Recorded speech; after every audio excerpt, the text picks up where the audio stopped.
तो आगे के प्रश्नों को देख लेते हैं। तो एक्सरसाइज 2.1 के पांचवा जो प्रश्न है वो है, यदि a बराबर 1 2 3 और b बराबर 3 4 और c बराबर यहाँ पे दिया है 1 3 5 तो ज्ञात कीजिए। तो यहाँ पे तीन प्रश्न दिए हुए हैं, ठीक है। तो बारी बारी से हल करना है। तो पहले मैं यहाँ पे पहला प्रश्न को हल कर लेता हूँ। काफी इजी बीजी प्रश्न यहाँ पे दिए हुए हैं। एनसीईआरटी में मैंने इन सभी प्रश्नों को बताया भी है, बहुत इजी प्रश्न है। ए गुणित बी यूनियन सी दिया हुआ है, और जो प्रश्न में ए बी सी का मान दिया है ना उसको भी लिख लेते हैं। तो ए बी सी का मान क्या है, तो ए का जो मान है वो है 1 2 3, बी का मान है 3 4 और सी का जो मान है वो है 1 3 और 5, इस तरह से दिया हुआ है, ठीक है। सबसे पहले क्या करेंगे, पहले कोष्टक वाले को हल कर लेते हैं। तो यहाँ पे मैं बी यूनियन सी करूंगा। यूनियन का मतलब क्या होता है, बी यूनियन सी मतलब इसमें जो मान है और इसमें जो मान है दोनों मान को एक साथ लिखना है। तो लिखो, तो देखो यहाँ पे 3 है और यहाँ पे 3, ये जो मान है ये दोनों जो है 2 बार आया है। तो क्या मैं इसे 2 बार लिख सकता हूँ, नहीं। चाहे वो 3 बार दिया हो 4 बार दिया हो, समझ रहे हो, उसे सिर्फ एक बार लिखा जाता है। चाहे यूनियन लिख करो चाहे इंटरसेक्शन करो, ठीक है, कुछ भी करो, एक ही बार लिखना है आपको। तो यहाँ पे 3 एक बार लिखेंगे, 4 एक बार लिखेंगे, यहाँ पे 1 है एक ही बार दिया हुआ है, ठीक है, 5 एक बार लिखेंगे, और 3 यहाँ पे दिया है तो यहाँ पे पहले ही मैंने इसे ले लिया है, तो उसे बार बार लेने की आवश्यकता नहीं है। तो ये कहलाता है यूनियन, कहलाता है बी यूनियन सी। अब क्या करेंगे, यहाँ पे गुणा कर देंगे। तो यहाँ पे ए को इसके साथ गुणा कर दो, तो बी यूनियन सी। ए का मान कितना है, देखो 1 2 3, और यूनियन वाला जो मान है बी यूनियन सी, इसका मान कितना है, तो इसका मान है 3 4 1 और ये रहा 5, ठीक है। अब यहाँ पे देखो ये गुणा वाला टॉपिक है, तो गुणा वाले टॉपिक में ना मान जो है जैसे 3 और 3, ठीक है, तो 2 बार जैसे 2 2 तो जोड़ा बनना है यहाँ पे, तो 2 जोड़ा बन सकता है ना इसमें। ये यूनियन वाला टॉपिक नहीं है, ये गुणा वाला टॉपिक है। तो अभी मैंने आपको यूनियन में बताया, यूनियन में और इंटरसेक्शन में एक एक बार लिखा जाता है, लेकिन गुणा में क्या है, अगर ये 2 बार आ जाता है ना, दोनों गुणा होता है, तो दोनों को आपको लिखना होगा। ये अंतर आपको देखने को मिलेगा सभी प्रश्नों में। तो देखो यहाँ पे गुणा करते हैं, तो 1 का पहले इस पूरे पद के साथ गुणा कर लेते हैं। तो 1 का गुणा मतलब 1 3, दूसरा क्या है, फिर 1 4, फिर 1 और 1, देखो 1 और 1 2 बार आ रहा है, तो गुणा वाले टॉपिक में आप इस तरह से लिख सकते हैं। फिर 1 और 5, ये रहा 1 5। अब 2 के साथ गुणा करते हैं इन सभी मानों को। तो यहाँ पे 2 3 आ गया, 2 4 2 1 2 5, 3 3 3 4 3 1 और 3 5, इस तरह से। और यही क्या है, इसका आंसर है। इस में यही निकालने के लिए कहा था। चलो दूसरा देखते हैं। सेकंड प्रश्न क्या है, सेकंड है ए, और गुणा है ना, ये गुणा कर लेते हैं, 1 मिनट, इसको नीचे लिखते हैं, ए गुणित बी इंटरसेक्शन यहाँ पे सी। इस बार देखो इंटरसेक्शन दिया है, तो क्या करेंगे भाई, इंटरसेक्शन वाले में, इंटरसेक्शन वाले मान में सिर्फ दोनों जो दोनों में हो उसी को लिखते हैं। तो देखो यहाँ पे आ जाते हैं 3 और 3 दोनों में है, मतलब क्या होगा, मतलब यहाँ पे बी इंटरसेक्शन का मतलब हो गया इसका जो मान आएगा वो कितना आएगा, 3 बस आएगा, ठीक। और ए के मान के साथ अब गुणा कर देते हैं, तो बी इंटरसेक्शन सी। ए का मान 1 है 2 है और 3 है, और यहाँ पे भी क्या है, 3 है, गुणा कर दो, तो आंसर क्या आएगा, 1 3 2 3 और 3 3 आएगा। तो यही क्या है, इसका आंसर है। देखो काफी आसान था प्रश्न, बहुत छोटा भी है और सॉल्यूशन आसान भी है। ठीक है, अब यहाँ पे तीसरा पे आते हैं। तीसरा भी बहुत इजी प्रश्न है। देखो ए गुणित बी करेंगे, इसके बाद क्या करना है हमें, और सॉरी यहाँ पे इंटरसेक्शन है, ये इंटरसेक्शन है, उसके बाद ए गुणित यहाँ पे सी दिया हुआ है। ठीक है, तो इसको हल करेंगे तो पहले तो हमें ए बी को गुणा करना है, दोनों में ऐसे ही करेंगे, और ए सी को गुणा करना है। तो ए का मान पहले ए गुणित बी कर लेते हैं। ठीक है, ए गुणित बी हल करो ए गुणित बी को, तो मैं यहाँ पे हल कर लेता हूँ। ए का मान कितना था, ए का मान है 1 2 और 3 दिया हुआ है, और बी का मान क्या है, बी का मान है 3 और 4 दिया हुआ है। इसका जो आंसर आएगा वो आ जाएगा 1 3 1 4 2 3 2 4 3 3 3 4। ठीक है, तो ये क्या है, ये इसका आंसर है ए बी का। ठीक है, अब निकाल लेते हैं ए गुणित सी, निकाल लेते हैं। ए गुणित सी करेंगे तो 1 2 और ये रहा 3, इसके साथ सी के मान को रख दो, तो सी का मान है 1 3 और 5 दिया हुआ है। देखो यहाँ पे एक एक प्राप्त हो गया, 1 3 फिर 1 5। अब 2 के साथ करेंगे तो 2 1 2 3 2 5। अब 3 के साथ करो तो 3 1 3 3 और 3 5। तो इस तरह से इसका भी मान निकल गया। अब क्या करना है, दोनों का हमें क्या करना है, इंटरसेक्शन। देखो यहाँ पे क्या लगा है, इंटरसेक्शन, मतलब जो दोनों में है ना उन्हीं बस मानों को लिखना है। तो देखो दोनों में कौन कौन से मान है, तो यहाँ पे 1 3 है, ढूंढते हैं इसमें 1 3 है कि नहीं, यहाँ पे 1 3 है। ठीक है, पहले यहाँ पे मैं बना लेता हूँ, यहाँ पे ए गुणित बी इंटरसेक्शन ए गुणित सी। पहला मान मैंने ढूंढा, मिल गया, दोनों में, इसमें भी है इसमें भी है, 1 3 1 3, तो ये रहा 1 3 इसका आंसर आ गया 1 का। ठीक है, और क्या क्या मिल रहा है, देखो 1 4 ढूंढो, नहीं 1 4, 2 3 ढूंढो, तो 2 3 यहाँ पे देखो 2 3 2 3, मतलब 1 3 मिल गया, 2 3 मिल गया, 1 3 और ये रहा 2 3। तो 2 3 दोनों में है, तो दोनों वाले मान में 2 3 को ले लेंगे। फिर 2 4 देखो, तो 2 4 यहाँ पे नहीं है। फिर 3 3 देखो, तो 3 3 और यहाँ भी 3 3 है, देखो, तो यहाँ पे 3 3 को आंसर में ले लो। 3 4 ढूंढो, 3 4 यहाँ पे नहीं है। ठीक है, 3 4 नहीं है, बस इतना ही इसमें था। तो ये जो मान है ना, ये क्या है, ये इसका आंसर है। ठीक, समझ में आ गया, जो जो मान रहता है ना उन्हीं को हम क्या कहते हैं, आंसर कहते हैं। तो इसमें मान था 1 3 2 3 और 3 3 था, तो यही क्या है, इसका आंसर है। समझ में आ गया, पांचवा कंप्लीट हो गया। आगे बढ़ते हैं छठवां प्रश्न की ओर। देखो छठवां प्रश्न में क्या दिया है, अब छठवां प्रश्न में ना, एक मिनट मैं आपको दिखाता हूं।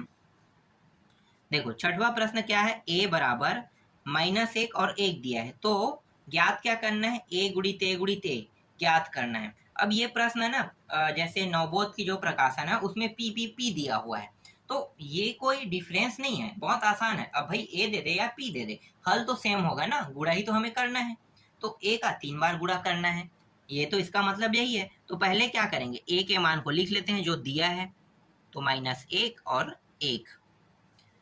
पहले हम क्या करेंगे, a गुणित a करेंगे, मतलब इसको 2 बार गुणा, -1 1 गुणित -1 1, 2 बार गुणा करेंगे तो यहाँ पे -1 आ गया, और ये भी क्या है, -1 है। फिर -1 और 1 के साथ गुणा, तो -1 और 1, ये हो गया इसका आंसर।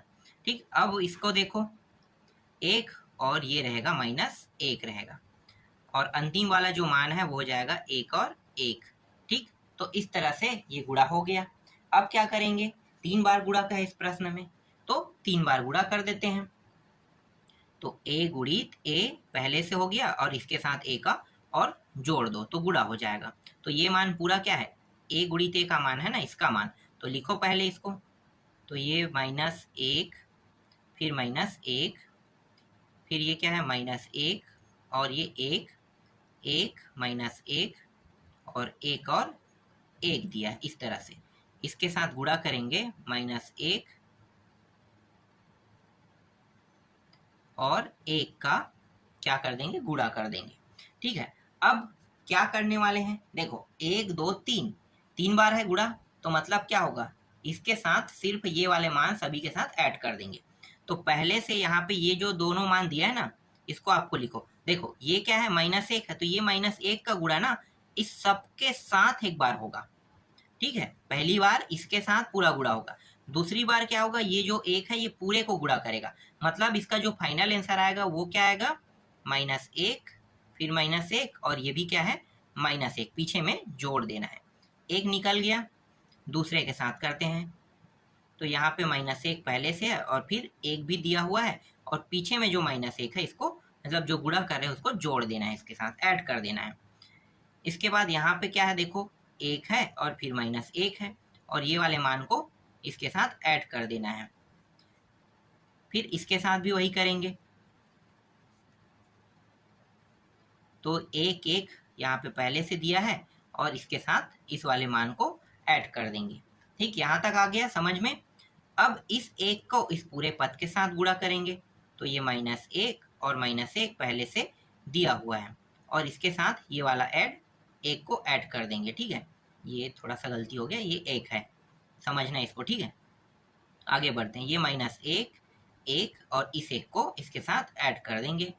इसी तरह से एक माइनस एक और ये रहा एक, फिर ये वाला जो अंतिम बचा है वो एक, एक और ये वाला एक, इस तरह से ये रहा, इसका आंसर निकल गया। देखो कितना आसान था, प्रश्न बन गया ये भी। चलो आगे देखते हैं सातवां प्रश्न। देखो सातवां प्रश्न क्या दिया हुआ है, सातवां प्रश्न में दिया हुआ है,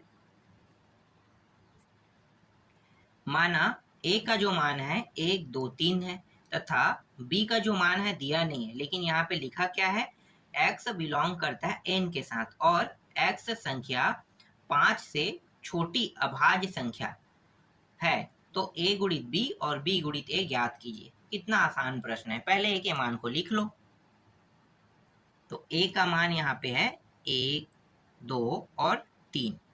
ठीक है, एक, दो और तीन है। अब b का मान निकालते हैं, तो b के मान निकालेंगे कैसे, तो प्रश्न में क्या कहा है, 5 से छोटी अभाज्य संख्या। तो 5 से छोटी संख्या क्या क्या है, एक है, दो है, तीन है, चार है ना। तो इन चारों संख्याओं में कितने संख्या अभाज्य संख्या है, तो एक तो दो है और एक तो तीन है। तो यहाँ पे अभाज्य संख्या में आपको दो और तीन लिखना है, तो b का मान यही जो है ना, दो और तीन b का मान है। अब पहला निकाल लेते हैं, a गुणित b कर लेते हैं। तो यहाँ पे एक, दो, तीन गुणित दो, तीन, गुणा कर दो, तो एक, दो, एक, तीन, दो, दो और दो और तीन, फिर तीन दो और तीन तीन, ये रहा। ए बी का मान निकालना था, एक आंसर निकल गया। अब क्या करेंगे, अब इसे पलट लेते हैं, बी गुणित ए कर लेते हैं।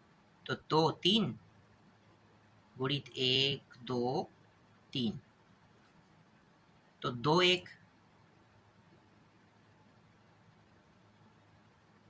दो दो, दो तीन, फिर तीन एक,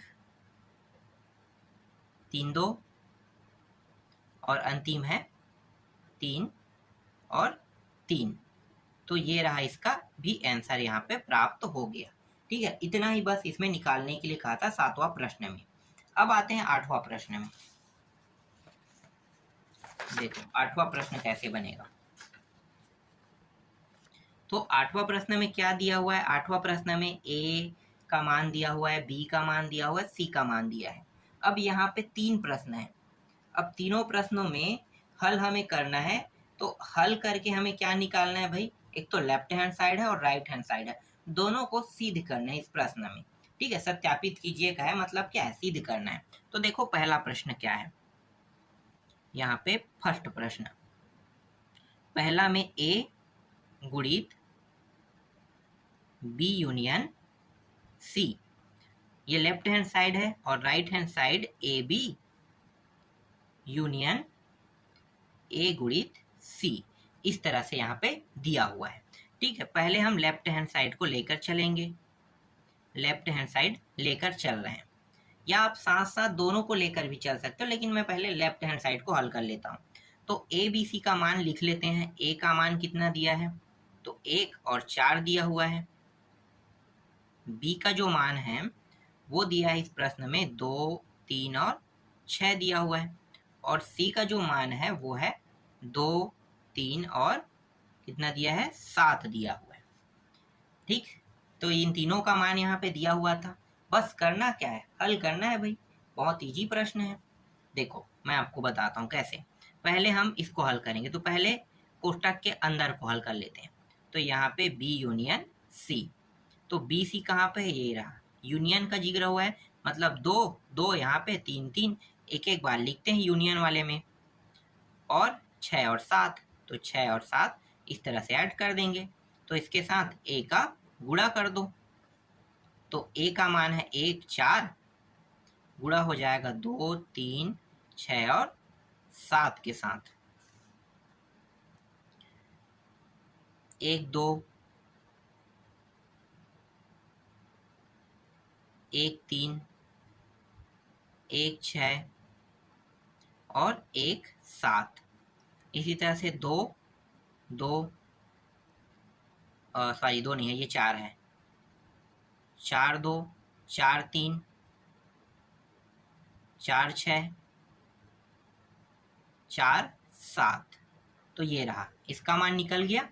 अब देखते हैं क्या देखने वाले हैं भाई, ये जो मान अभी मुझे प्राप्त हुआ है ना, यही सेम मान राइट हैंड साइड को जब मैं हल करूंगा तो प्राप्त होना चाहिए। चेक कर लेते हैं इसको भी।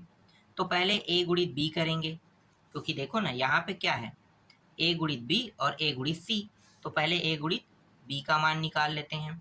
तो ए गुणित बी का मान निकालने के लिए 1 4 को गुणा कर देंगे बी के साथ, तो 1 4 और बी का मान है 2 3 6, तो 1 2 यहाँ पे प्राप्त हो गया, 1 3 और 1 6, ये रहा, यहाँ पे इसका मान निकल गया। अब 4 2 को करते हैं, तो 4 2 4 3 और 4 और 6, इस तरह से इसका मान भी आ गया। अब निकाल लेते हैं ए और सी को, तो 1 4 के साथ गुणा कर देंगे सी के मान, तो सी का मान है 2 3 7 है, तो इसका आंसर हो जाएगा 1 2 1 3 और 1 7, फिर 4 के साथ करेंगे तो 4 2 4 3 और 4 7, ठीक, ये हो गया। इस प्रश्न में क्या करने के लिए कहा है, यूनियन करने के लिए कहा है। ठीक है, तो सेम सेम मान को एक एक बार लिखते हैं, तो 1 2 दोनों में है तो एक ही बार लिखेंगे। तो यहाँ पे पहले ए गुणित बी यूनियन ए गुणित सी लिख लो, तो 1 2 यहाँ पे, ठीक है, तो एक बार लिख लेते हैं, ये रहा, ठीक है, 1 2 प्राप्त हो गया। अब देखो यहाँ भी 1 3 है, यहाँ भी 1 3 है, तो इसको भी एक बार लिखेंगे। फिर 1 6, इसमें एक बार है, तो एक बार वाले को तो लिखना ही है। फिर 4 2, देखो 4 2 यहाँ पे है, यहाँ भी है, इसको भी एक बार लिखना है। फिर यहाँ पे देखो 4 3 है, 4 3 है, तो इसको भी एक बार लिखो, 4 3। फिर 4 6, देखो 4 6 है यहाँ पे 4 6 सिर्फ एक ही बार है, तो एक बार वाले को तो लिखना ही है। इसके अलावा यहाँ पे देखो 1 7 है, और ये बचा क्या है, 4 7 है, तो ये सब क्या है, ये सब इसके आंसर है। ठीक, समझ में आ गया। तो यहाँ पे आपको जितने भी मान दिखाई दे रहा है, ये सब देखो सेम टू सेम है कि नहीं, मैच कर लेते हैं। देखो 1 2 यहाँ पे है, अब दोनों के साथ बराबर तुलना करेंगे, है ना, left hand side right hand. तो देखो 1 2 यहाँ पे है, यहाँ भी 1 2 है, 1 3 है, 1 3 है, 1 6 है, 1 6 है, 1 7 है, तो देखो यहाँ पे, हाँ यहाँ रहा, ये रहा ना, देखो ये वाला मान क्या है, 1 7 है। 1 7 के बाद देखो 4 2, तो ये रहा 4 2, 4 3 4 3 है, 4 6 4 6 है, 4 7 4 7, मतलब दोनों मान क्या है, सेम टू सेम पाया। इसका मतलब क्या है, लेफ्ट हैंड साइड, यहाँ पे लिखो लेफ्ट हैंड साइड बराबर है राइट हैंड साइड के, और इसे हम कहते हैं सिद्ध हुआ कहते हैं। समझ में आ गया, लेफ्ट हैंड साइड और राइट हैंड साइड को सिद्ध करें तो सिद्ध तो हो गया। अब ऐसे ही सेम टू सेम दूसरा प्रश्न को बना के देखना। एक प्रश्न जो है तीसरा जो है थोड़ा सा अलग है, तो हो सकता है आप लोगों के लिए कठिन होगा, तो मैं तीसरा को बता देता हूँ। दूसरा आप लोग बनाना, तीसरा मैं बताता हूँ। तो a गुणित यहाँ पे b माइनस सी इस तरह से दिया हुआ है, और राइट हैंड साइड में a गुणित b दिया हुआ है, और माइनस है a माइनस a गुणित c है ना, इस तरह से। कैसे हल होगा, तो पहले b माइनस सी, ये माइनस वाला जो है ना थोड़ा सा आप लोगों के लिए टफ हो सकता है तो नहीं पर लग सकता है, उसके हिसाब से मैं आपको बता रहा हूँ। तो देखो पहले क्या करना है, b माइनस सी, तो मुझे क्या करना है, b माइनस सी वाला मैं आपको टॉपिक बताता हूँ। देखो बी सी में आते हैं, कहाँ पे है भाई, ये रहा b और c, दोनों में देखो समान समान कौन है, तो 2 है 2 है 3 है 3 है, इनको हमें लेना ही नहीं है, ठीक है, दोनों को लेना ही नहीं है। जैसे यूनियन करते हैं ना, इंटरसेक्शन, तो इसको लेते थे, लेकिन इसमें क्या करेंगे, इन दोनों को लेंगे नहीं। अब यहाँ पे देखो b आगे में है, b माइनस सी, तो b के जो मान है ना जो c में ना हो उसको लेंगे। c के मान देखो b में नहीं है तो उसको नहीं लेंगे, 7 को नहीं लेंगे, किसको लेंगे, 6 बस को लेंगे, क्योंकि b माइनस सी, तो b आगे में है, तो ये जो दोनों मान है इसमें दिखाई दे रहा है मुझे, लेकिन ये जो b के मान है c में 6 जो है दिखाई नहीं दे रहा है, तो 6 क्या होगा, इसका आंसर होगा। तो b माइनस सी मैं डायरेक्ट लिख लेता हूँ 6, ठीक, 6 आ गया। अब a के साथ गुणा कर दो, तो a गुणित b माइनस सी, इसका जो मान है 1 और 4 था a का मान, और इसका मान कितना है, 6 है। गुणा करेंगे तो 1 6 और 1 4 यहाँ पे प्राप्त होगा, ठीक, ये प्राप्त होगा। अब यही मान आ रहा है कि नहीं आ रहा है, राइट हैंड साइड में सिद्ध करेंगे। तो राइट हैंड साइड ये वाला मान है, तो पहले हम ए बी को ले लेते हैं, उसके बाद ए सी को करेंगे, गुणा करना है ना, तो ए बी और ए सी, मैंने कहीं पे गुणा किया है क्या, देखो ये रहा, ए बी और ए सी को मैंने गुणा कर दिया पहले से, तो गुणा कर दिए तो मैं कुछ नहीं करूंगा, यहीं से मैच कर देते हैं डायरेक्ट ये दोनों को, ठीक है। तो देखो पहले मैं यहाँ पे लिख लेता हूँ a गुणित b माइनस a गुणित c, डायरेक्ट आंसर मैं यहाँ पे लिखते जाऊंगा। तो पहले हमें क्या करना है, दोनों में है ना उसे मैच करना है, मैच करो।